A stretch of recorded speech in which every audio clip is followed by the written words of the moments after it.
A little over a year ago, Andy was completely stuck on a hamster wheel, and the absolutely fucking frustrating part about it was he did not even know. I guess he kind of knew a little bit, but he'd been dabbling with sourcing for a few months. He had been, reading the fucking blogs, he'd been watching the YouTube videos, he was telling himself that he was finally going to do the thing that actually got him out of the job, and lo and behold, he was getting precisely nowhere. So if you've ever had a stretch where you're busy every single evening, but somehow nothing is actually moving forward, there's no momentum, I want you to stay with me on today's podcast, because Andy is about to show you the one thing that he changed, the thing that took him from spinning his wheels in his little hamster cage to genuinely being in a position to have the option to hand in his notice. And the kicker is, what he changed is almost certainly the opposite of what you're doing right now. So let me paint you the picture of where Andy was when he came to me for help,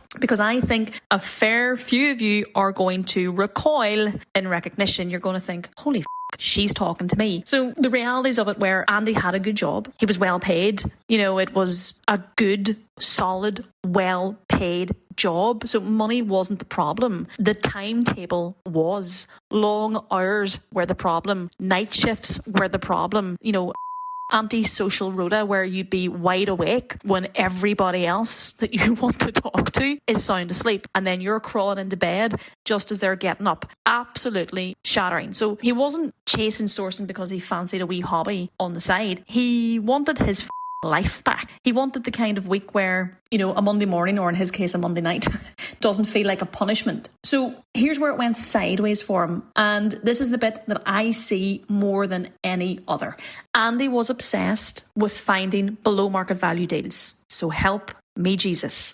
He had it locked in his head that the whole game of sourcing was about hunting down massive discount, the deal of the century, 25% below market value, and that's where every spare hour that he had outside of his job went. He was sitting refreshing the portals at 2 a.m. after a shift, running numbers on stuff that was never going to work, chasing unicorn deals that just don't exist, because, I'll say it again, like I always do, and if you've been following my content for a while, you will know this is true.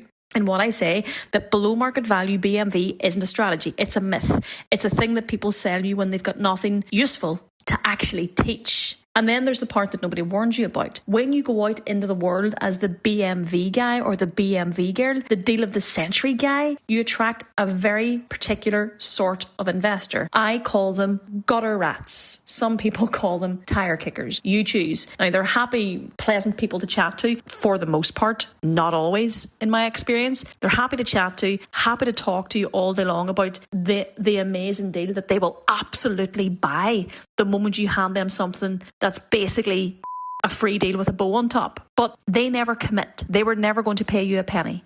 They were waiting for a fantasy deal. And in turn, Andy was running himself into the ground trying to find it for them. So sit for a moment and think about the actual hamster wheel that he was on. He was dragging himself through pretty exhausting night shift. He would come home shattered. He would hunt phantom deals for investors who were never going to buy off him anyway. He would find nothing that worked. Then he'd feel deflated. He'd feel like a bit of a fraud. He'd sleep, go again. And he was doing that for months. Busy every day, but being a busy fool because he wasn't any further forward. He wasn't getting any traction. So what changed? What changed? Andy stopped looking for deals. Now, I'll say that again because it sounds a bit mad the first time you hear it, but the fella who couldn't get any traction started getting traction the moment he stopped doing the thing that he thought sourcing actually was. He stopped leading with the deal first and he started leading with the investor first. That's it. That is the entire shift. And I know it sounds like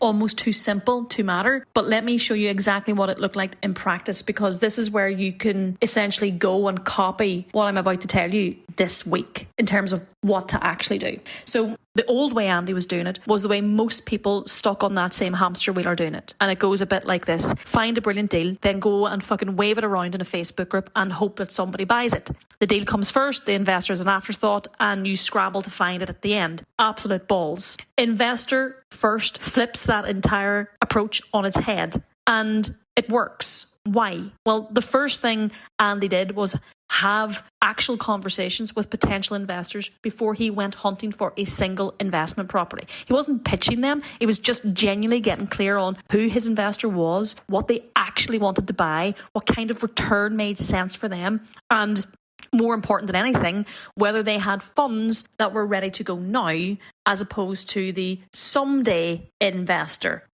in the future investor. Now, that particular point matters enormously, because that single question is what separates a serious investor from a tire kicker investor, and it costs you absolutely nothing to ask to get that information up front. I have been burned many times in my earlier days by assuming an investor was ready to go now, only to find out that they couldn't act for 6 months. You don't want to be that person.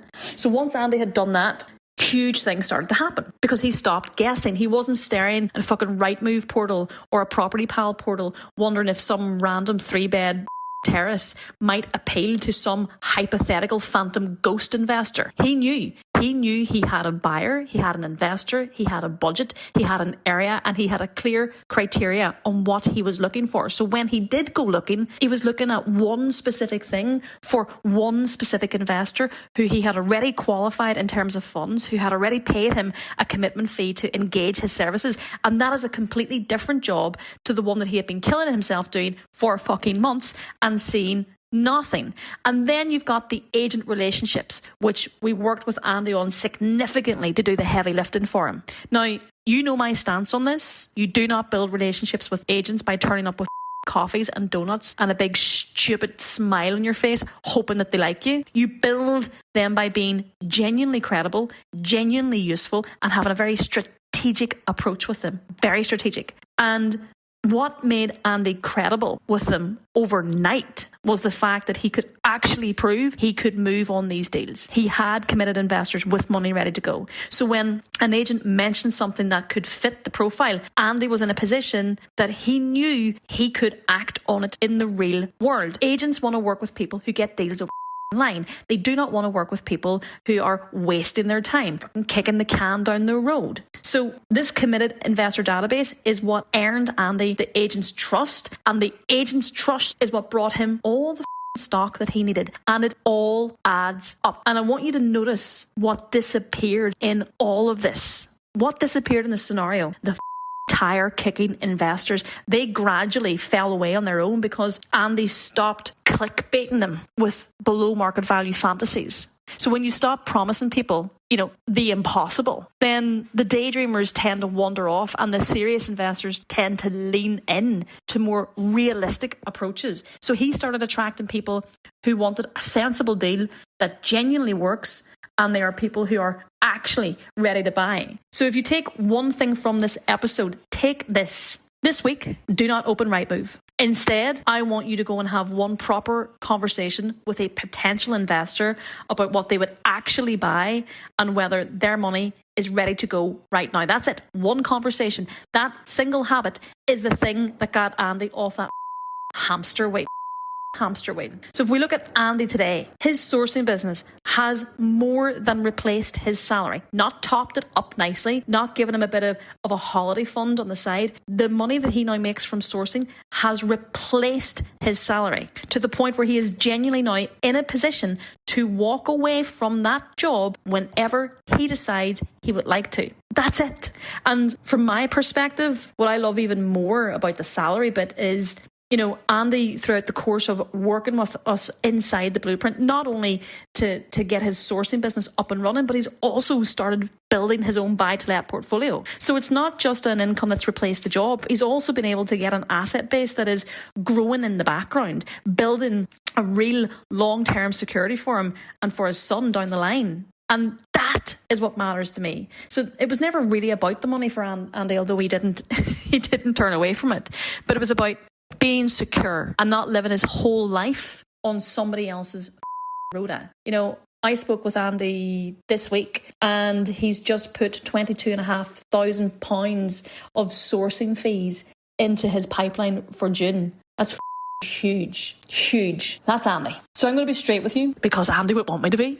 But if you've listened to the first half of today's podcast and you kind of felt like I was talking to you, the hamster wheel, below market value deals that don't exist, chasing people that were never going to commit anyway, then that feeling's not a bad thing to feel. It's actually telling you that the problem was never your effort, because you've clearly got plenty of that. But it was probably the order in which you were doing things and the strategy that you were chasing, and it's genuinely fixable. I've helped Andy fix it, and he wasn't a special case. I've helped so many people who were stuck in a similar situation fix it. He just got the right help at the right time and stopped trying to crack it on his fucking own at 2 a.m. after a night shift. So here's what I want you to do, and it genuinely takes 10 seconds.